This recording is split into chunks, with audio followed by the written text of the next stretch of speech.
Hello everyone, and welcome back to my ranking of classic creepypastas, and for a quick little recap, these are the rankings thus far. As you can see, so far we haven't had any amazing stories, but we've not had anything extremely bad either. If you don't know what this series is about, then check out the playlist I have of all the other parts of the series. It will be linked down below. Part 1 and Part 2 are already out, so go watch these if you want the full understanding of what this series is like and what my review stores come from. Okay, everybody on the same page? Let's begin.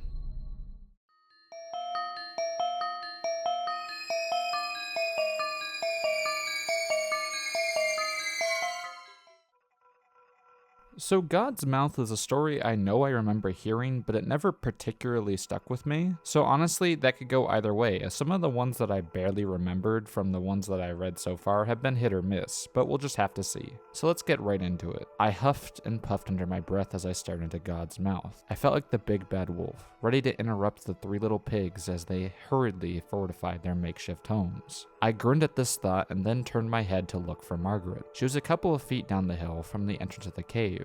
"Hurry up," I called down to her. I turned back to the cave, still grinning. An old rotted sign outside read, "God's Mouth, keep out." What a tired cliche. Margaret finally made it to the entrance and stood beside me, almost doubling over and out of breath. I looked down and smiled. "Check it out," I laughed. "God's Mouth. Wonder where Jesus' anus is." I chuckled to myself. Margaret was less amused. "Give me the damn water bottle," she said, exasperated. It met her lips, and for a moment I felt peaceful in a way watching her drink it. Actually, I take that back. The peaceful comment, it was more of a feeling that was sort of hard to put my finger on or give a name, but I could settle for a nice content. Content seemed to be one of those words that manifested itself when natural human words seemed to fail. Again, an utter cliche, but it felt good to feel a strange mix-up sort of happy for once. I sighed and turned my flashlight on and then pointed it into the cave. Black. God's Mouth. This seemed like the antithesis of a Holy Spirit. I turned again to Margaret. "You ready?" I asked. She was finally standing up.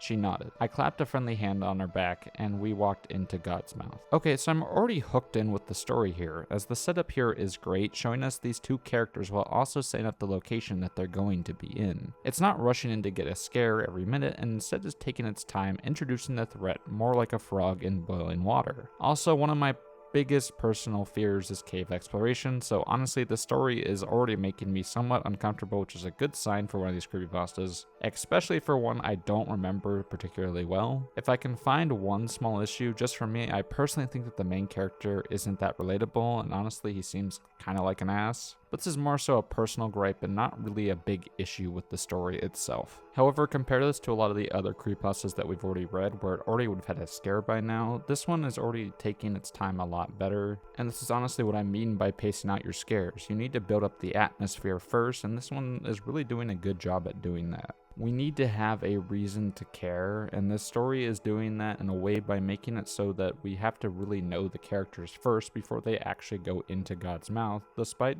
the somewhat short length of the story. And it's kind of impressive how it's doing this with such little amount of writing. Like in these couple paragraphs here, we already know everything we need to know about these characters, and it's kind of insane for a creepypasta. But enough rambling, let's get back into the story. The inside was not unlike the preview I had glimpsed outside with the flashlight. Dark, dismal, and endlessly black. It seemed to stretch on forever, no matter how I positioned my flashlight, and the rocky terrain was damp and imposing. The natural light slowly disappeared behind Margaret and I as we made our way deeper and deeper inside. I found it strange how soft and compelling the world around me now appeared, despite the stalactites, stalagmites, and other rocky formations being so jagged. It seemed that even amongst the pointed teeth of God, I could lay down and rest there forever. It was comfortable. Apparently, Margaret didn't agree. She shivered uncomfortably under my arm. I raised my eyebrows. "Need your coat?" I asked. I tried to look at her and make nonverbal communication as explicit as possible until I realized that we were lost in the inky blackness of the mouth. I bit my lip and waited, but she didn't respond. For a couple minutes we walked in silence. Then she stopped and stood, motionless. I stopped too. "Why the hell are we even in here?" she said. She sounded irritated. I shrugged more to appease myself than her, and shoved my flashlight under my face. Bladed shadows obscured half of it, the other half illuminated in a wretched mask. "Spooky!" I cried, chuckling. She didn't move. For once, I really don't have to add too much to a story, which honestly is a great thing for me. I wouldn't call it my favorite read ever, but that is an all personal thing. From a technical perspective though, the story has so far been leagues ahead compared to a lot of the others that we've read so far. It reads almost like a novel rather than the typical Wikipedia-like format that a lot of these go for. It doesn't blow the scare away like a lot of the other ones do, and there's no hyper-realistic gore in any of it, which doesn't seem like it should be that big of an issue, but they are so prevalent in creepypastas that honestly this has been kind of a breath of fresh air. Now, is it the best creepypasta I've ever read? No, but so far I'm really enjoying this one. But let's get right back into it. I sighed. I thought you wanted to go, I said.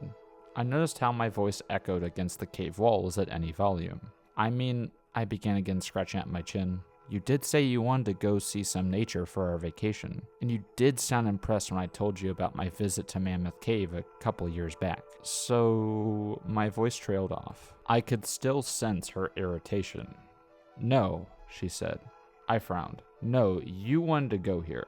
I wanted to go to a beach or something, but not a cave. A cave, Nathan? She sounded more like the big bad wolf now. I know that you had this weird fetish for spelunking or something, but I don't really want to be dragged into it. Don't get me wrong, I'd love to go on a trip and get into nature and fresh air, but this? I could hear her arms flail and gesture about it in the thick air. This is cave air, not fresh air. This air is practically fermenting. Plus, isn't this illegal? Can't we please just leave? We both stood there. The only sound that could be heard was the electricity in the air being stifled and smothered by the damp atmosphere. Finally, I began to talk. I didn't hear Margaret follow me, but I kept moving forward. Then, Nathan? She said, stop. Please stop. So I stopped. I'm sorry, she said. I could hear her moving closer to me. I'm tired and I'm not used to running and climbing around and the like. I'm just tired. It's okay, I said. She gripped my arm. Really? It's fine? I shook my head. Which way is it out? I don't remember. Okay, so obviously this is a great payoff to the earlier setup, as just like I said earlier, it's almost like a frog in boiling water. They got too comfortable going deeper and deeper into the cave that it's been slowly boiling them alive without them even noticing. It's not jumping the gun, instead it's pulling you along slowly into your inevitable fate, similar to something like Amagara Fault does. Once again, not really any complaints so far. So let's continue. I could feel Margaret physically pause. Neither of us could remember. Somehow in the confusion in our argument, I had forgotten which way we had been moving. Idiot, I thought to myself. I should have brought a goddamn rope or something to trail from the entrance. I had to take action, so without much thought, I turned 180 degrees and said, this way. We walked for what seemed like hours. My feet were tired and sore. I could hear Margaret's groans from behind me. She held my hand tightly. I felt terrible. This was all my fault. Then I froze. Hey, I said, put your hand out. Feel this rock. I could hear Margaret's bare palm press against the stone. Isn't this like abnormally warm? I said. She didn't say anything. I began to work my way along the wall, feeling it as I went, shining the flashlight in front of me. Suddenly, I felt a sharp pain on my head as the ceiling of God's mouth met with my scalp. Ow! Shit! I shouted. Oh, Nathan, are you okay? Margaret asked. She seemed on the verge of a panic attack now. I'm fine, I said. Please calm down. We'll get out of here, I promise. I started again, pointing my flashlight upwards now to see the ceiling above me. It seemed to be getting more narrow. That was strange. Listen, Margaret, babe, I said through clenched teeth. I think we gotta turn around. Margaret sighed next to me. Again, we walked for a decent length. I kept my flashlight pointed upwards this time. Sure enough, the space in the cave seemed to be getting smaller and smaller. If there was any resonating life left in God's mouth aside from the flashlight, I'm sure Margaret would have been able to see the whites of my eyes spreading in panic. We were completely lost. I let go of Margaret's hand and began to feverishly feel my way around the walls. No, Nathan, I heard her shout. I kept going. We had to get out. If we were lost, nobody would be able to find us. I kept feeling along the wall until I abruptly hit a corner. Fuck, I said out loud. Margaret, this seems to be a dead end. I spun around on my heel. Margaret? No answer. Shit. I began to repeat my process again, almost running as if I felt the wall run past my fingertips. Cool, damp rocks and jagged spears. Suddenly, I found myself at a corner again. Fuck. Fuck. I shouted. Margaret? I was belting her name out now. and the corner of the cave's maw where I had been thwarted so many times already, I heard a noise. It sounded like a muffled static from the television. I pressed my ear against the rock. It seemed to be getting even warmer now. I heard the faint sounds of Margaret on the other side of the rock. No, no, no, no, no, no, no. I said, no, no, no, no, no, no, no, no. I began running haphazardly into the walls around me. With dawning realization came a wave of sheer horror. There was no entrance. There was no exit. Only these four corners and me. I could feel blood begin to trickle from the cut I'd managed to get by bashing my body into the cave's walls. They were closing in on me. They were coming in for the kill, and soon they would be pressing in on my skull and crushing my ribcage. I sat there for hours, waiting for death. My flashlight was becoming dim and blinking. Finally, I felt the soft touch of these rock walls press against my back. I began to cry as I lay down on the ground. I let my flashlight roll on the small hills of stone. As I quietly stayed prone, tears dripped down my face. I turned and looked at it. Its last fading beams of light pointed at something not far away from my face. I squinted in the darkness. My eyes widened and I felt tears fall even harder from my face. The rocks were piercing my skin now and blood dripped from all sides. There, in the last light of my flashlight, was the appetizer. The spotlight shone on a hand whose nails were painted red, and I screamed in agony as I watched God's mouth chew its last meal. And that was God's mouth, and wow, for a creepypasta, that actually had me somewhat on edge for nearly the entire time I was reading it. While I wouldn't say it was the scariest thing I've ever read, the way the story slowly builds up really sells the horror. It's simple, yes, but it does everything it needs to, which is great. The slow buildup almost makes it feel like the walls of the mouth are closing in on you as well, as just like Margaret and Nathan, we know just as much about the horrors of the cave as they do. While saying that, while it does have a slower pace compared to a lot of creepypastas, I can't say it really rushes the scares either. Yes, the story is quite quick, but it never lingers too long on the scares to make it less creepy, rather it does it through tension. And for something that's less than 1,300 words long, that's quite impressive for having me as immersed as it did. Also, the shorter length kept it from over-explaining the concept to the point of being unscary, instead letting your mind fill in the possible gaps of what is going on here. We don't know anything about how the cave works, or what it exactly does. All we know is that whatever it is, consumes whomever is unlucky enough to walk into its mouth. And honestly, with how it's portrayed, it almost seems like a Venus flytrap as it lures them further and further in as the walls slowly creep in on them before swallowing them whole. It's a really frightening concept, and while I like a lot of the other caving creepypastas out there, as it's a personal fear of mine, I don't think any of the other ones really took the otherworldly approach that this one has. By creepypasta standards, it's a unique read, and honestly, this has been one of my favorites that we've read so far, but I don't know if all of you may agree on it. Compared to a lot of other creepypastas, it's much slower and much more focused on atmosphere than shock value and gore, and while those aren't always a bad thing, it just makes this one all the more different.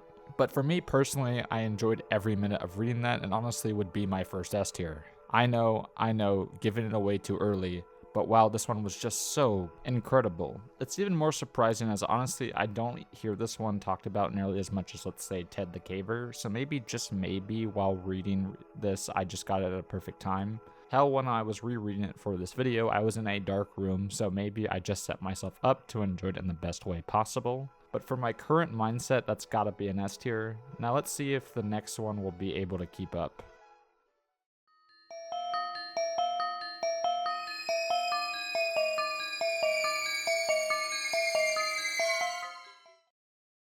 Okay, so this one is very, very short, so unlike the last one, we are just going to get all the way through it. But before getting into it, make sure if you haven't already to like and subscribe to the channel. It's really helpful as it lets you know right when a new video is about to be released. And thank you, and let's continue into the story. In 1984, an old widowed lady lived by herself in a 2-story house. She was completely immobile and bound to her wheelchair. Ever since the mysterious death of her husband, she required the aid of a caretaker who would visit her daily to help her with everyday tasks. What made it so difficult was the fact that the first 2 floors of the house were only connected by an old and decrepit staircase. And when the old lady needed to move between the 2 floors, the caretaker would have to carry her frail body like an infant up and down the stairs. One day, the police received a call from the widow there had been a murder. Since police units were scarce at the time and the murderer had already fled the scene, only one detective was sent out to conduct the initial crime scene report. He arrived to see the caretaker's body splayed out on the floor with her vocal cords ripped out, leaving a pool of blood on the first level of the house. The old lady sat atop the staircase in her wheelchair watching him, still and silent, seemingly in shock. He immediately ruled her out as a suspect due to her inability to move up and down the stairs and because she was trapped up there at the time the murder took place. It was similar to the death of her husband, who had suffocated in his sleep on the couch downstairs many years ago. The detective put on his gloves, took photos, swabbed for evidence, and covered the body until the coroner arrived later. All routine business. He scoped the entire first floor for any clues, and then asked the lady if he could go upstairs. She insists that she was upstairs the whole time and that no one apart from her had been up there that day. Regardless of this, the detective ascended the staircase, to which she slowly and hesitantly moved aside. Beyond the staircase there was a narrow corridor with 3 closed doors along it. He checked behind each of the doors. The empty bedroom, nothing. The bathroom, nothing. He became anxious as he slowly made his way to the final bedroom where the old lady slept. He opened it, and everything looked normal. A bed, a wardrobe, and a bedside table with a lamp. He checked every wall of the room in horror. It was not what he discovered, though, but what he didn't, that made him stop dead in his tracks and slowly reach for his gun in his holster. It was a detail so minor that they had completely overlooked it on the last investigation of the husband's death. There was no phone upstairs. He suddenly heard a noise. He withdrew his gun and rushed out of the room only to find an empty wheelchair atop the stairs. So this story left me with a lot of mixed emotions, as honestly, I have a lot of nostalgia for this story, as this is one of the very first creepypastas that I ever truly read. However, upon rereading it all these years later, it honestly feels somewhat half-baked. Granted, I know this one still gets a ton of hype around it just to how great the twist is, and while I also really enjoyed the twist here, it just comes across a little cliche with how it's portrayed. It's nothing super particular about the twist itself, but for me it comes down to the actions of our characters. The detective's behavior doesn't make much sense, as rather than questioning or at least escorting the older woman out, he instead just looks around the house for clues. I just cannot wrap my mind around the character's behavior, as in all honesty it feels like just a way to set up the twist and nothing more. And one of the things I hear about constantly is that when looking at media we need to suspend our disbelief, but this character's actions just completely overwrote that for me. The character's actions here left me so dumbfounded that it honestly ruined a lot of the tension for me and made the final twist kind of fall completely flat for me. And I'm kind of shocked because I remember when I first read this being extremely freaked out about the twist, but also I remember that when I would tell the story to my friends, I would remove the line about the wheelchair at the top of the stairs and just end it with the phone not being upstairs. That's because it allowed people's minds to wander a bit more. Also, how, and I really mean this, how am I supposed to believe that this old senile woman was able to rip the vocal cords out of a perfectly healthy aide?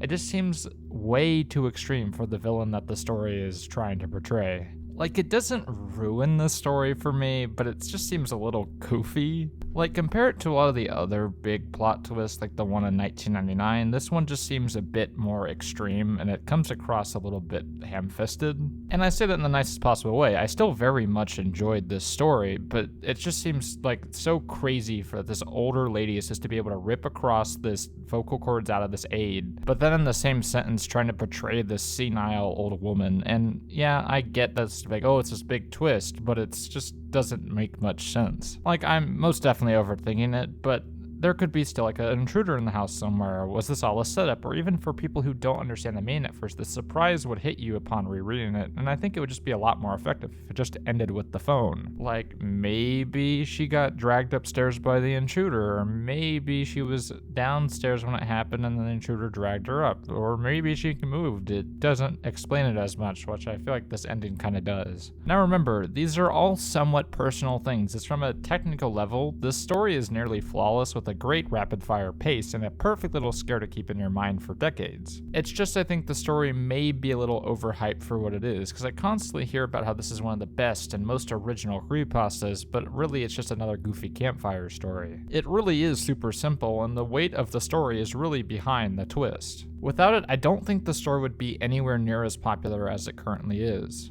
But while I can have my gripes with it, when giving it a final score, I really cannot give it a low score, as it's still a great story. It just doesn't do much for me personally. However, while I say that, I also think a lot of you guys would personally enjoy this story a lot, as it's just packed enough to stick with you, but also short enough to keep it from oversharing. So can I give this story a low score? No, not exactly, but will it be an A or an S? Not really either, but I definitely think that it's better than a lot of the other ones on here, so I'll just give it a B tier. Although the lowest ring of B tier, as I didn't enjoy it nearly as much as Misfortune or Where Bad Kids Go. However, will the next one be anywhere near as good, or will we have our first bad story of the video?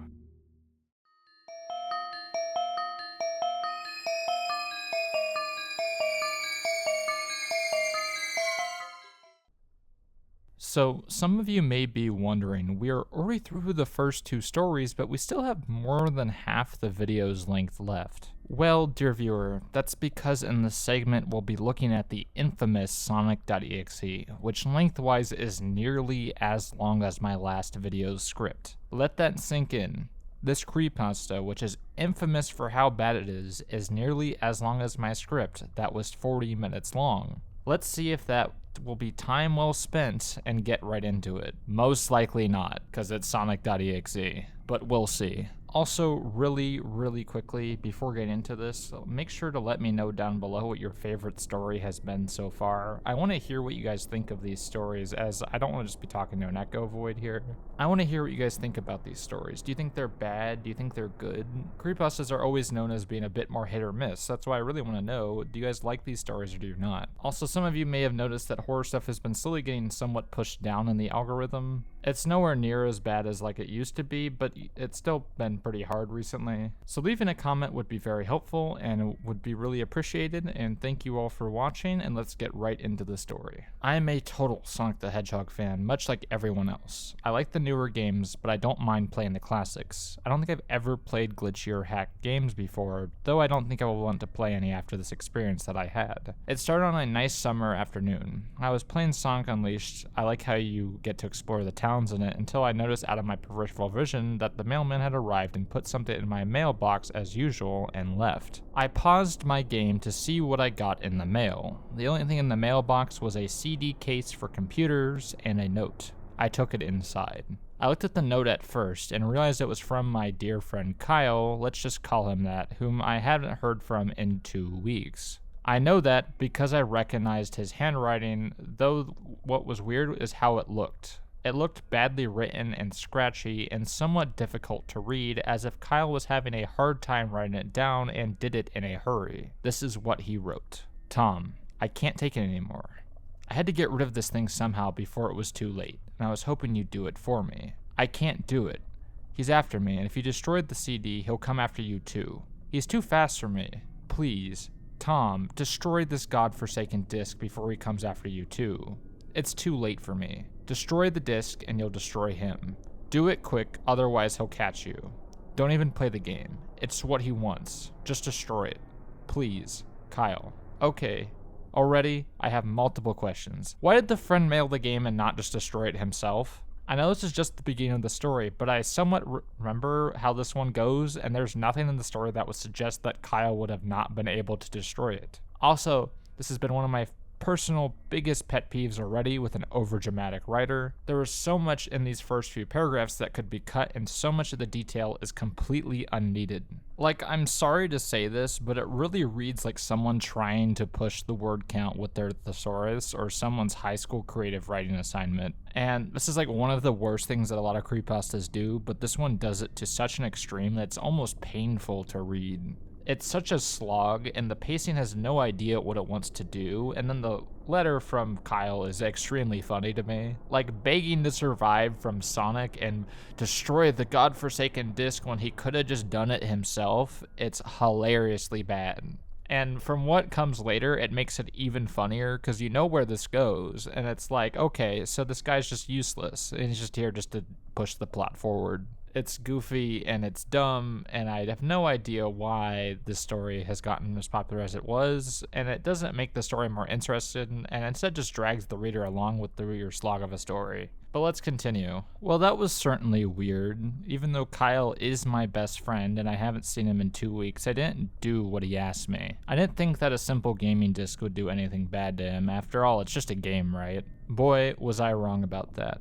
Anyway, I looked at the disc and it looked like an ordinary computer CDR disc, except it had black marker on it written Sonic.exe. And it was much unlike Kyle's handwriting, meaning that he must have gotten it from somewhere else, like a pawn shop or eBay. When I saw Sonic on the writing of the CD, I was actually excited and wanted to play it since I'm a big Sonic fan. I went up into my room and turned on my computer and put the disc in and installed the game. When the title screen popped up, I noticed that it was the first Sonic game. I was like, awesome. Because like I said earlier, I like the classics. The first thing I noticed that was out of place was when I pressed start, there was a split second where the title screen turned into something much different, something that I now consider horrifying before cutting to black. I remember what the image looked like in that split second before the game cut to black. The sky had darkened, the title emblem was rusted and ruined, the Sega 1991 was now instead Sega 666, and the water had turned red like blood, except it looked hyper-realistic. This has gotta be one of the dumbest scares that I've ever read.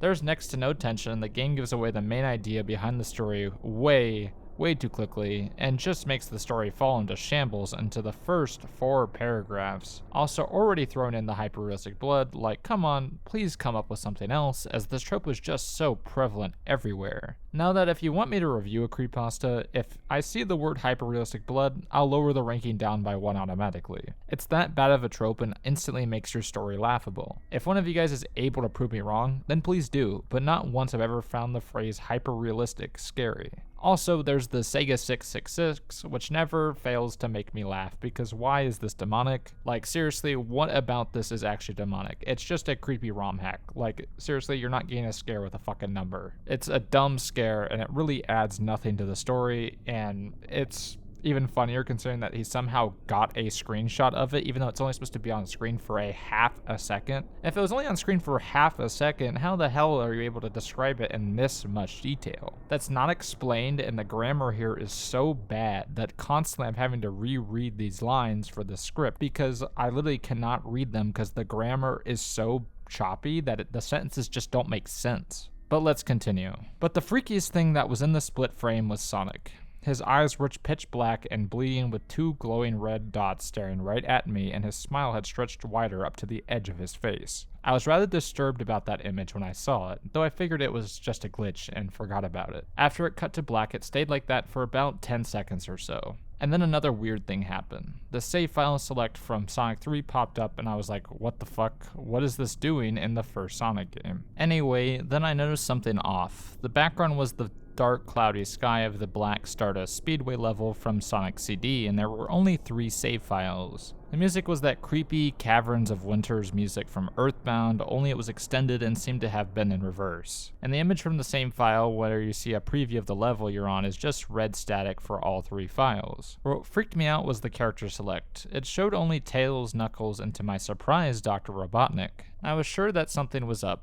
I mean, how can you play as Robotnik in a classic Sonic game, for crying out loud? That's when I realized this wasn't a glitchy game, it was a hacked game. Yeah, it definitely looked hacked. It was really creepy, but as a smart gamer, I wasn't scared, or at least I tried to be. I told myself that it was just a hacked game and that there was nothing wrong with that. Anyway, shaking off the creeped out feeling, I picked file 1 and chose Tails, and when I selected and got started, the game froze for about 5 seconds. I heard a creepy pixelated laugh that sounded an awful lot like that Kefka guy from Final Fantasy before cutting to black. Okay, the story has gotta be fucking with me. Already we have Earthbound music for some weird reason, and now we have Kefka's laugh. Like, in what world as a writer would you use game references in order to draw out fear of the viewer? This has gotta be one of the dumbest ideas put to page, and I'm sorry, but what the actual hell am I reading? Like, I've read some bad stories here over the past few years, and I've read this one before, but I really don't remember it being this bad. Like, this is bad. Really bad. I can't even give it technicality with writing, as there are spelling and grammar errors here galore, and how this one got popular 100% has to do with the game. Like, that line, that last few sentences right there with, like, the anyway shaking off, the game froze, all that, was nearly impossible for me to read there. It was just so no grammar at all, and the sentences would just end for no reason, and then it would continue with the same idea and same subject like it was the same sentence. And no universe was its popularity due to the story. Humanity may have fallen to lows in history, but that's a low I wouldn't even believe.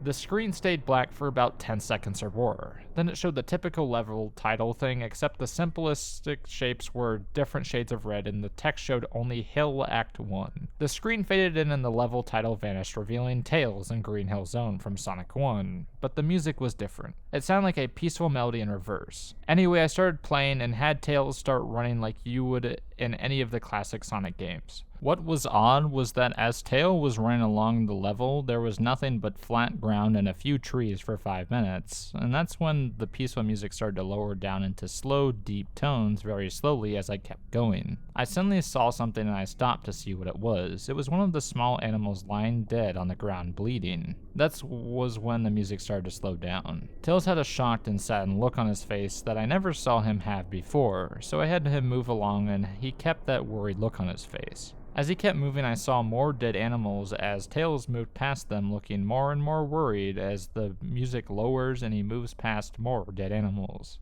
I was shocked to see how they all died. They looked like something killed them in a rather gruesome way. A squirrel was hanged on a tree with what appeared to be his entrails hanging out. A bunny had all 4 of his limbs torn off, and a duck had his eyes gouged out and his throat slit. How are you able to tell this from a graphical game perspective, by the way? This is a, Sega Genesis game. How are you able to tell this much detail? I'm sorry. I felt sick to my stomach when I saw this massacre, and apparently so did Tails. After a few more seconds, there were no more animals and the music seemed to have stopped. I still kept Tails to continue. After a minute passed after the music stopped, Tails was running up a hill and then he stopped. It wasn't until I saw why. Sonic was there on the other side of the screen with his back against Tails with his eyes closed. Tails looked happy to see Sonic, but then his smile faltered, and obviously noticed that Sonic wasn't responding to him, if not acting as if he was totally oblivious of Tails' presence. Tails walked slowly towards Sonic, and I noticed that it wasn't even moving my keyboard anymore to make him move, so this has to be a cutscene. Suddenly, I began to have a growing sense of dread as Tails walked closer to Sonic to get his attention, and I felt that Tails was in danger and something bad was going to happen. I heard faint static growing louder as Tails was but inches away from Sonic and stopped and stuck his hand out to touch him. That foreboding feeling in my gut was growing stronger, and I felt the urge to tell Tails to get away from Sonic as the static grew louder. Suddenly, in a split second, I saw Sonic's eyes open and they were black with those red glowing dots, just like that title image, though there wasn't a smile. When that happened, the screen turned to black and the Sonic sound was off. It stayed blank for about 7 seconds and then white text appeared for a message saying, "Hello.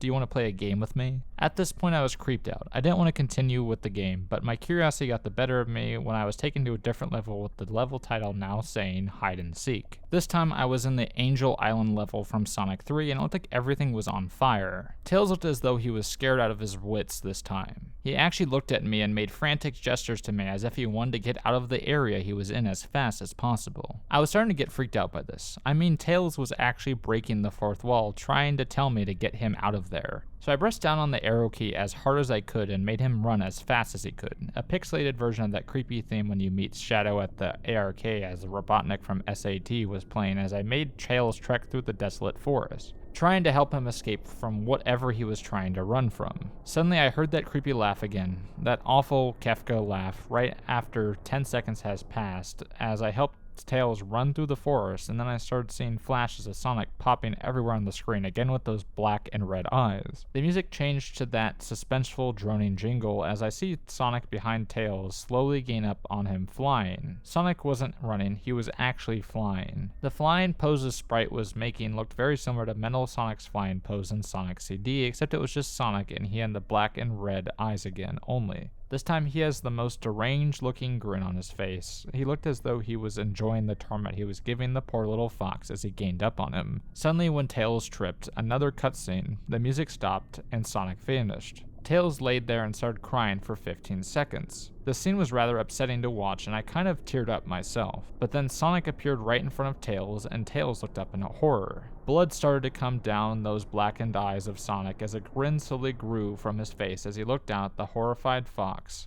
I could do nothing but watch. Just in a split second, Sonic lunged at Tails right before the screen went black. There was a loud screeching noise that only lasted about 5 seconds. The text returned only this time. It said, "You're too slow, want to try again?" And then the god-awful laugh came with it. I was so shocked by what had happened. Did Sonic murder Tails? No, he couldn't have. He and Tails are supposed to be best friends, right? Why did Sonic do that to him? I shook the shock off as I was brought back to the character select screen. The save file that had Tails was different. Tails was no longer in the box itself, but in the TV screen itself, which was flickering with red static. Tails' expression scared me. His eyes were black and bleeding, his orange fur had gone black, and he had the expression of anguish on his face. Trying to ignore it, I picked Knuckles next. The laugh came again, and the screen cut to black and stayed there for another 10 seconds. This time the level said, "You can't run." Once again, a lot of this is just ruined by the writing, as the ideas here are just so cliched and goofy that while entertaining, it's not frightening in any way. Like, you cannot convince me that this isn't some sort of strange parody, from the Kefka laugh to Tails dying and the Sonic with blood red eyes. Like, it reads similarly to, like, "I hate you," but it's 100% serious, which honestly makes it even funnier. This isn't intentionally bad, like "I hate you." This is truly bad, where there's actual effort put here, but it's just a complete mess. This is not about the writer himself, and you almost feel bad for him because you can tell that they're trying, and I'm not trying to judge their character, but we also know that the story is not actually a parody because of what happened when the story was deleted for being too bad. Upon deletion, the writer wrote a defense of it, gathering even more attention on the story, leading it down into infamy and why it's just as infamous as it is today, but we'll get more into that later. Also, the blood red eyes and hyper-realistic blood and the like constant game references for some reason are just ridiculous. And then the text about "do you want to play?" like he's like fucking Jigsaw is so stupid that it like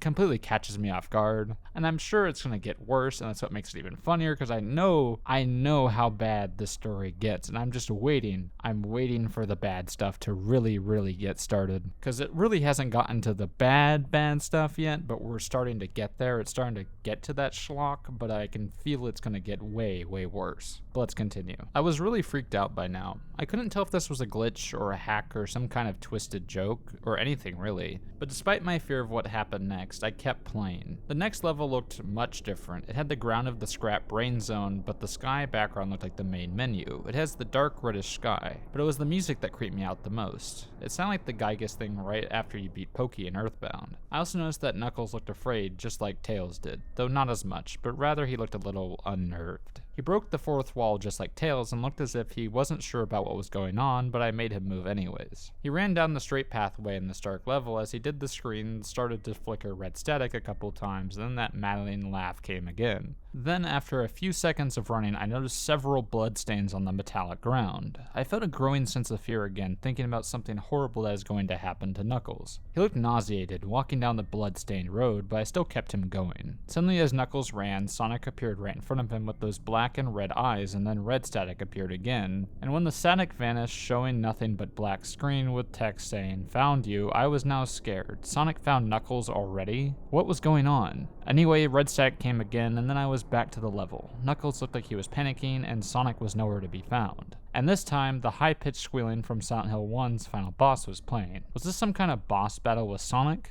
I hope to God it wasn't already. Suddenly, Sonic appeared right behind Knuckles in what appeared to be pixelated black smoke. I made Knuckles turn and then punch Sonic, but Sonic vanished in pixelated black smoke before I could even land a hit. That terrible laugh went off again. Then Sonic appeared behind Knuckles again, and I made him punch again, and Sonic vanished again, laughing. Knuckles was panicked even more, and I felt like I was going crazy. Sonic was practically playing with us. He was playing a sick, twisted little mind game with me and Knuckles. Another cutscene played as Knuckles fell to his knees and clutched his head, sobbing. I felt his agony. Sonic was actually driving us both crazy. And then in a split second, Sonic lunged at Knuckles, and the screen went black with another distorted screech that lasted for at least 3 seconds. Another text message appeared. "So many souls to play with, so little time. Would you agree? What the hell? Just what is going on?" I started to think that Sonic was actually trying to talk to me through the game, but I was too scared to think that. I was brought back to the main menu, and this time the second file box had Knuckles on the TV screen. His red fur had darkened to a reddish gray, and his dreadlocks were dripping with blood and his eyes were black and bleeding too, and he had a look of sadness on his face. I began to think that these are the actual characters trapped in those TV screens on the save files, but I couldn't believe it. I didn't want to believe it. So I shut off the game and took a break. I took a nap, wish I hadn't, because I then began to have the most disturbing nightmare. I was in pitch black darkness, though I was under the light given off by a lamp that hung high above my head. I could hear the cries of Knuckles and Tails nearby, and they were saying stuff like, "Help us," and "Why did you give us to him?" and "Run him away before he gets you too." You have got to be kidding me. Did I actually read that? The game is talking to him? What? Why? This has been entertaining to read because what the actual fuck is this story? As it really seems like it's just trying to do a collectathon of every single bad horror story cliche like fucking Infinity Stones. Once again, Knuckles' death here is comically dumb. And it's trying to do like the quick-witted villain thing, but it's just not scary. In fact, I would consider this to be the antithesis of scary, and instead it's just nothing. This whole story has just been a load of nothing. Nothing's really happened. It's just been characters dying in graphic and gory ways, once again in a ways that are way too advanced for a Sega Genesis game to even portray. And the graphics just don't match with what a Sonic game would actually be able to show. And then once again, the spelling, not just the grammar, but the spelling here has gotten to be absolutely terrible. Knuckled? You fucking knuckled? What? And then it's just a mess. There's just the Silent Hill 1 music for some reason. And then like the Gygus music being specifically noted is really funny to me. Why is there so many game references in your horror story? It does not make it scary. It just makes me go, why the fuck is this included? And I'm sorry for swearing so much, but the story has me so confused. What is even going on here? Also, for the writer, please learn the difference between a comma and a period. Nearly every single sentence in this is an entire paragraph because you use commas instead of periods. So when I'm trying to read this, it's so confusing because I don't know when the sentence actually ends. The cries died out as I then heard Sonic's laugh. His laugh. It sounded a lot like a distorted Kefka laugh. You're a lot of fun to play with, kid, just like your friend Kyle, though he didn't last long. I was scared and looking around for the source of the voice. Won't be long now until you join him and all my other friends. I saw him walking towards me, flickering in and out in several directions. You can't run, kid. You're in my world now, just like the others. When he grabbed me and I saw his bleeding black and red-eyed, grin-faced, I woke up with a fright. After a couple of hours, I decided to continue playing the game. I don't know why, but I had to know. I had to figure out why this was happening. So I turned on the computer, turned on the game, and selected Robotnik next. I still thought this was wacky, playing as Robotnik, but anyway the level title appeared again, and this time it said ... which I found really freaky. This time I was in some kind of hallway. Didn't really look like it was from any of the classic Sonic games, though it has the pixelated style. The floor was shiny and checkered. The walls were dark grayish purple with animated candlelight and a few dark bloodstains here and there. There was a dark red curtain hanging above on the top part of the screen. Every 12 seconds or so that red curtain sways very slowly, but whenever you're playing the game you can barely see it move. The music was oddly pleasant, a piano playing a rather sad yet peaceful song, but I knew better. This was that song that played in Silent Hill Act 1, only it was in reverse. Robotnik didn't look entirely nervous like Tails and Knuckles did, but he did have a suspicious look on his face as if he was just a bit paranoid. He did a little animation when I just left him standing there as he turns his head to the left and to the right at least twice and then shrugs at me as if he has no idea where he was or what was going on. Even though I was scared out of my mind about what was going to happen, I had Robotnik continue onward. He did his usual running animation, you know when you've beaten him at the end of the classic Sonic game and you chase him, as we continued going through the hallway. Then I stopped at the long flight of stairs leading downward, and now as I was confused, even Robotnik seemed unsure of himself, though as I pressed onward, as I led Robotnik down the stairs, I've tried to go back with Robotnik, but he just always fell on the stairs. I noticed that the walls have gotten darker and more reddish. The red torches are now an eerie blue. Then we landed onto another hallway. This one was longer than the last one, or at least it felt like it. And then we headed down another flight of stairs down. This one was much longer and took at least 1 full minute. And then I heard that horrible Kefka laugh again, and then the music slowly faded out until it was quiet. As it did, the walls turned more dark red and the torches were a black flame now. When Robotnik landed on the third hallway, I noticed how he looked really creeped out, though he tried to hide it. I couldn't blame him, I was scared too. Suddenly, Sonic popped right in front of Robotnik the same way he did Knuckles, and then red static. The red static lasted for about 15 seconds, and then it showed me an unpleasant image. And I'm sorry to butt in here again, but my god, the grammar in this section by far was some of the worst. There were some sentences where I literally had to stop and look through, and you'll notice some of those sentences sound super monotone. And that's because I literally had to do that, or I literally could not say it, because it literally was a tongue twister to read. Like, imagine your grammar being so bad that while reading it, I have to do fucking tongue twisters in order to actually read it out. That's ridiculous. The image showed a hyper-realistic Sonic stand in the darkness where you can only see his face while his head and torso faded into black. And when I say hyper-realistic, I mean like he looked so real that you could actually see the lines in his blue fur, as if you could actually see the fur if you touched the screen. His face, oh god, he made the most horrifying smile I had ever seen. And that's something, considering that I saw that image at the start of the game. His eyes are wide and black, and once again crying blood, which also looked hyper-realistic, and there was 2 small glowing red dots and those black eyes staring right at me as if staring into my mind. His grin was wide and demonic. It literally stretched into the sides of his face like a Cheshire cat, except Sonic had fangs. Very sharp fangs, much like the werehog's teeth, except more vicious looking, somewhat yellowish, and from the look of it, he had stains of blood and small bits of flesh on his lips and fangs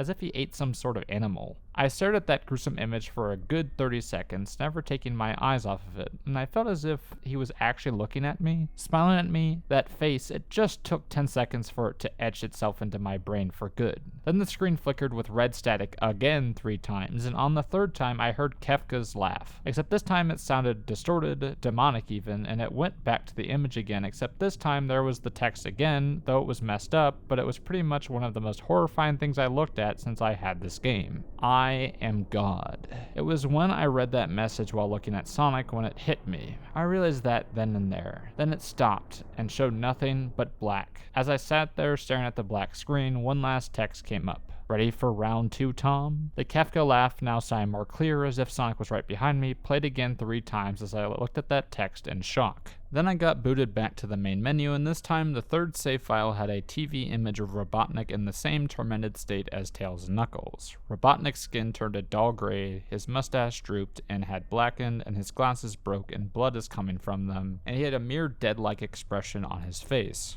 I looked at Tails, Knuckles, and Robotnik, and I cried a bit. I pitied them for the agony they're going through. They are forever trapped within the game and forever tormented by the horror hedgehog and always will be. The red static popped once again, and quickly an image of Sonic and Tails and some moving hellfire in the sky being red. Sonic and the sun in his center and lighting him, and he also had 2 white angel wings and was carrying Tails away by Red Shoes, and Tails, screaming for help, face on this image was evident. What the fuck was that sentence? And before right were the big letters of game over. Also, a reverse creepy relaxing piano melody was playing while the image was still being shown. Now, I want to point out something here really quick before we finish the story off, but why is the main character crying over the deaths of fictional animals? I'm sorry, but I don't believe you. This character is so overwhelmingly dramatic at every turn, to the point of insanity, and it's just gonna get worse, so be prepared. Also, the grammar in those last few paragraphs somehow was the worst so far. That sentence with the angel wings, I literally had no idea what it was trying to convey, because the grammar was just such a fucking mess. Like, did a child write this? I'm sorry, but this reads like it was written by a 4-year-old. This Sonic was a monster. A pure, evil, sadistic, all-powerful, nightmarish, demented monster. And all of his victims, including Tails, Knuckles, Robotnik, and possibly Kyle, are just his little toys. And this game is a very gateway into his chaotic, nightmarish world and the very hell his victims are trapped in. Quick red static popped up once again, and a message in Japanese, white small letters, showed up, which translated to, "This is a way to release yourselves. A spell to obtain our souls once more, but when we speak it, no sound. We are all deaf, so failure is inevitable, and I regret ever entering my eternal bet with the devil inside of me. Immortality versus soul satching. Gary Crook, versus Jake Shanley. Ambition is overrated. The background of the text was red and black art, and while this image with text was still being shown, a chanting of Muslims can be heard. Now it's quick to Sonic, which you can play while a bit of static is shown, so you can move and play as Sonic in some static world, and then I move forward and see a mutilated body and a stick with giant white letters stating, "You had a chance to comply. Now you've come too far." Then as I walk away from that, there is a mechanical metal grabber claw grabbing a small but mutilated body with red drop dripping off, and as I keep walking, I see another one while a skeleton face pop up, but Sonic gameplay still being seen and then the skeleton face disappearing. Also in this unknown level, music is somewhat soothing as creepy also, like metal being scratched combined with whistling and more. How would I explain it? In the second claw, I see looking the same as the earlier one, a text next to it, and the same big white letter is shown saying, "Can you hear me there?"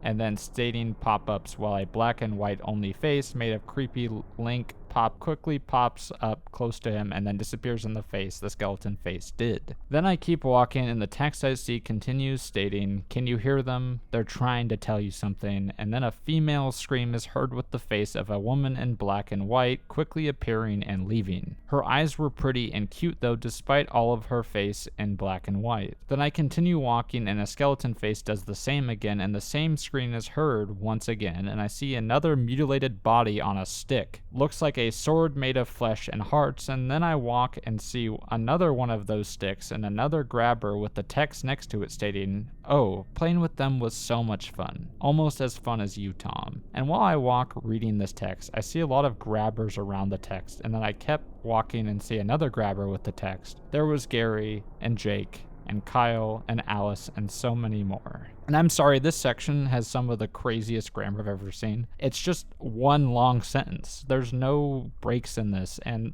the sentences don't even make any sense. But let's continue. I kept walking with now that overwhelming sense of dread feeling once again after reading that text, and then I remain walking and see another stick with the text. "It's time your soul joined theirs, Tom." Then a pink-black swirling optical illusion replaces half of the static I was walking through, and with a reverberated telephonic sound, and then 3 grabbers are shown after the text, and then I keep walking in that optical illusion with the path below it as static, and then I see words in my path that I was walking stating "obey" multiple times, and then I see that word as I kept and then again stated 2 times, those words being together while a woman starts screaming, and then the status data for everything, my rings, my time, everything slowly fades, and then as I kept walking, I see 2 final grabbers, one small holding a small body with blood dripping from it, and one big holding a big body with blood dripping from it. Then my gameplay of me who was walking in my path fades. Then suddenly in an actual split second, I screamed as Sonic lunged at the scream, screeching loudly with his mouth open to an unnatural length. In that Sonic face, his teeth were demonic and red blood was dripping from his mouth. In that length, it revealed nothing but a literally spiraling abyss of pure darkness before the red static come again, this time much louder and distorted, so loud that it hurt my ears. I yelled and grabbed my ears as the red sack screeched for a good 7 seconds. Then a Satan-like image of Sonic with red eyes and mouth red and red horns popped up while the background of the image was the moving static, and then the woman screamed again. Then cuts to a Japanese text stating a final message which translate to be honest, to be honest, to be honest, to be honest, to be honest, to be honest, to be honest, to be honest. And then another one popped up stating in English, "I was killed, massacred, and angry. I killed until all my strength was gone, and yet they die with only the amusement for the devil who rose to torture me." The background for both texts were red and black, this time with also the moving static. Then the computer shut itself off and I couldn't turn it back on no matter what I did. I sat there for maybe 25 seconds, horrified by what had just happened. Sonic is the very embodiment of evil. He tortures people who play his games in more ways than one, and then when he gets bored he drags you into the game. Literally drags you to hell, where he can play with you always as his toy. I can't get the game out on my computer. I think it's stuck in there, but at least I managed to turn it back on now. After I sat there for 25 seconds, I heard a voice behind me, like a whisper. "Try to keep this interesting for me, Tom. I turned around to see where the voice came from, and what I saw made me scream. Sitting on my bed staring right at me was a Sonic plushie smiling with blood stains under its eyes. And that is Sonic.exe, and I really don't know what to say that hasn't been said already. First off, let's get out of the way, but this story is absolutely an F tier. This story is bad. Really, really bad. From the last few paragraphs adding quite literally nothing to the absolutely hilarious twist. I'm still not entirely convinced that this isn't some sort of extreme shitpost, but I could always be wrong. The plushie ending has gotta be one of the dumbest things I ever read, and it's been ripped off to death, which makes it even funnier. What even was that? Out of all the possible endings to this story, you think that the best was putting a demonic plushie behind the main character? Like, out of anything you could have possibly come up with, I would have rather the character be dragged into the game or Sonic coming out of the game than this. It's so bad that even the other options are kind of a mess, but like it's still better than what we got. This is one of the few stories that I really cannot find any positive ways to try and spin the story, as there's nothing here that I really can see being built upon. Usually when reading these types of stories, when giving a score, I say that the reviews show the amount of work that still needs to go into the story, with A tier being nearly perfect, while C has good concepts or ideas, but doesn't exactly hit the target. However, for F tier, in my mind, I'm saying that the story needs to be left behind, as there's nothing really salvageable here. The core concept itself is bad, as the idea of evil Sonic coming to kill you is just not frightening at all, which is why I really do not look forward at all to the rewrite, which exists, or round 2, which also exists, because there's no building blocks here. Even with the D tier, I see some potential for something good, but there isn't potential in this story, and if there is, I would love to be proven wrong. But in its current state, and from what I know about it, this story is an F through and through. Absolutely nothing works, and instead we have to deal with one of the least likable and most obnoxious characters in fiction, being chased by one of the least frightening monsters put to text. It really does not get much worse than this for legible creepypastas, but a lot of those other ones don't get nearly as popular as this one did. That's the other thing. This story was absolutely huge to the point where I made a whole separate video on just how big of an influence it had on creepypasta as a whole, which I will include down below. The fact this one not only was influential, but was one of the biggest in the entire fandom is absolutely baffling to me. Shock value stories and unoriginal stories were starting to pop up, and then this completely dragged the fandom down more, as they would influence even more unoriginal slop. And look at analog horror now, and while I do hope to get back to analog horror rankings in the middle as well, I just don't think it's gonna be that fun for me. This is something that's been shown over and over again with many different horror fandoms, and I saw this with analog horror, and it's happened here. And I have been giving way too many good stories, but of course this is where things change, and Sonic.exe was a really, really bad story, but it was honestly expected. I went into this remembering that it was bad, but it really, to the scale of how bad it was, I was not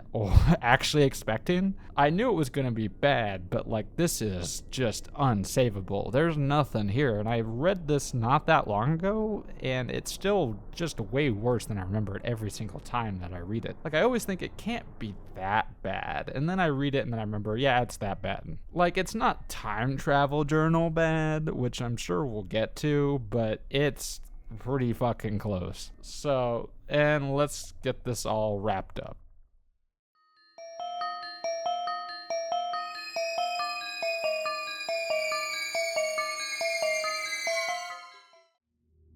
Okay, so here we have a story that I really don't remember anything about, like, at all. With God's Mouth, I had some hint of a remembrance of what happened in it. With this one, I really do not remember this one at all. I know it existed and listened to it at some point, but at this point this came out, I was already starting to grow out of these stories. However, I don't hold high hopes, as lost episodes have a bad reputation that precedes them, and a SpongeBob one already has me worried, but let's get right into it. I'm sure many have heard of the lost episode creepypastas. They usually involve an incredibly graphic episode that conveys such fear to children that is never aired, though someone manages to sneak a viewing or own one of the tapes. The most popular examples of this is Squidward's suicide, in which Squidward commits suicide, hence the title. Of course, all these creepypastas are false, yet I remember a SpongeBob episode that was altered heavily but still remains in circulation today. This is One Course Meal from Season 7. In the episode, Mr. Crab finds out that Plankton is horrified of whales and uses it to his advantage. This is one of the least popular episodes of the show due to its dark nature, even after being heavily altered. Now, how would I have seen this episode before it was edited? It's simple, really. This is one of the 7 SpongeBob episodes that was revealed on the internet before it was aired on TV. Always a big fan of the show, I was excited at the idea of having a SpongeBob episode premiere on the internet before television. I rapidly reloaded the Nickelodeon page and finally it came up. It was known as Plankton Got Served, though it was eventually changed. Most of the episode is identical to the one that is circulated today. Plankton manages to break into the Krusty Krab and ties up Mr. Krabs and SpongeBob. As he's about to finally get the secret formula from SpongeBob, Mr. Krabs' daughter, Pearl, walks in. This terrifies Plankton and causes him to run out. Plankton later claims that his ancestors were eaten by whales and that is why he fears them so. Mr. Krabs realizes that this fear that Plankton has and decides to use it against him. He dresses up as his daughter and begins to follow Plankton around, frightening him. Plankton decides that he can no longer take it and decides to make the ultimate decision. Plankton decides to commit suicide. Yes, this is still in the episode today. You are free to watch it. Plankton waits for the bus as he lies in the street waiting to get run over. This is when SpongeBob comes in to convince him to continue his existence and where the alteration in the 2 versions begin. Plankton fails to heed SpongeBob's words and remains there. In the altered version that was shown, SpongeBob tells Plankton that it was Mr. Krabs' Pearl the entire time and he gets up. In another altered version, SpongeBob says the same things, but Plankton refuses to believe him. SpongeBob decides that the only thing he can do is show him the truth and to drag Mr. Krabs outside. Soon after he leaves, the typical red bus comes speeding along. Plankton sits up and watches it hit him as everything fades to black. Plankton finds himself standing on a single platform overlooking darkness. In it he sees whales, all looking up at him. There are members of his family he can faintly make out calling for him to jump down. Plankton looks above and sees light, a light that he can barely see. This would seem to represent heaven and hell. Plankton, resigned to his fate, jumps and plunges into darkness. That is when the episode ends and the traditional credits for the show are shown, parallel to Plankton's descent into darkness. Now, some of you may say you saw the show as soon as it was available online. Apparently not fast enough. After seeing the episode, I reloaded the page to find the altered version only shown on the website. I kept reloading, curious of how I had seen the first version. The only answer I can imagine for the viewing of the original episode was that the creators uploaded the wrong file and moments after uploading it recognized it as such. I may be the only one who saw this version. I truly do not know the sick ambitions the creators of SpongeBob had in mind with this episode. Why would a kids show portray death? Why would a kids show portray heaven and hell? Nonetheless, the unaltered version is impossible to find. I've searched as hard as I can and have failed to discover anything legitimate about the episode I had seen. People had told me that I had only seen the altered version and that they were surprised at the dark scene portrayed in the episode. Still, I know what I saw. I know people will fail to believe me. People will accuse me of just trying to scare people. People will say I have no evidence. There are no photos. There is no video evidence of this occurrence. I only saw it once and it never occurred to me to do such a thing. But I know the truth and I want other people to know too. Maybe someone out there saw this episode as well and can confirm it. Until then, I hope you enjoyed reading about my experience. So this is weird for me, as honestly for a lost episode creepypasta, this one is actually kind of interesting and let me explain why. Compared to a lot of the other creepypastas that make up a completely new episode with hyperrealistic eyes and hyperrealistic blood, this one instead just alters an episode of the show to be slightly more depressing. And it's even better because it's based off of one of the episodes of SpongeBob that is already widely debated due to its shockingly somber tone, that of course being One Course Meal. The episode, which is already infamous for following Plankton going into a depression, widely interpreted as being a representation of Howard Hughes, who similarly put himself through isolation. It also never over-explains it, instead leaving you with some haunting yet believable imagery. The only thing that changes is the ending, and while it isn't extreme, it never gets to the point of unbelievability. I could see this being some sort of early version that the studio would change, and it's made even better as the episode was originally actually called Plankton Got Served. And then the imagery at the end, while not particularly scary, is quite disturbing when you think about it. Not only has Plankton been tormented the entire time he had been there, but also upon being run over by the bus, he jumps down into hell where he will get tormented for the rest of eternity. A dark subject, yes, but somewhat believable for an early version of an episode. It never goes too far, and instead the writer shows great restraint in order to just leave the ideas that your mind can expand upon. Honestly, this might be just because we just read Sonic.exe, but the story came out looking really good. Like, yeah, it's not perfect, but it's short, pretty interesting read, which does its job, and while it may not be the most memorable, it certainly was interesting. So a pleasant surprise, so completely throw out my statement from earlier, this one actually vastly broke past my expectations, and it actually has me thinking that this is somewhat underrated. I know this one is in the cultural sphere, but compared to a lot of the the other big ones from the time, this one is by far the least talked about. And I kinda know why, because this one was released quite a bit later from what I remember in comparison to a lot of the other classic creepypastas. But it's kind of a shame, as if it had been just a couple months earlier, then it probably would have been a lot more remembered than it is now. I can't believe I'm going to say this about a SpongeBob creepypasta, but this one is extremely underrated, especially comparing this to like the same fan base that allowed Sonic.exe and Jeff the Killer to be popular. Go read it for yourself, as narration removes a lot of the fear that comes along with it. I have all the stories linked down below. However, I have to give one gripe: I really don't think the narrator was super necessary for this one. I think the Wikipedia type approach would have worked better here, as it could have just been an earlier version of an already made episode. I feel like this makes obvious sense and would have gotten written the cliched first paragraph and the weird overdramatic dialogue every once in a while, and those of which we've read multiple times here and we'll keep seeing here, unfortunately. But finally, let's get into the score. For most of the stories, I feel strongly compelled between two scores, as a lot of stories fall somewhere in the middle, but this one was actually quite easy. That of course being a solid B tier. Yes, it's not the most scary, and no, the story doesn't really try to make SpongeBob unsettling, rather it just showcases an episode going too far.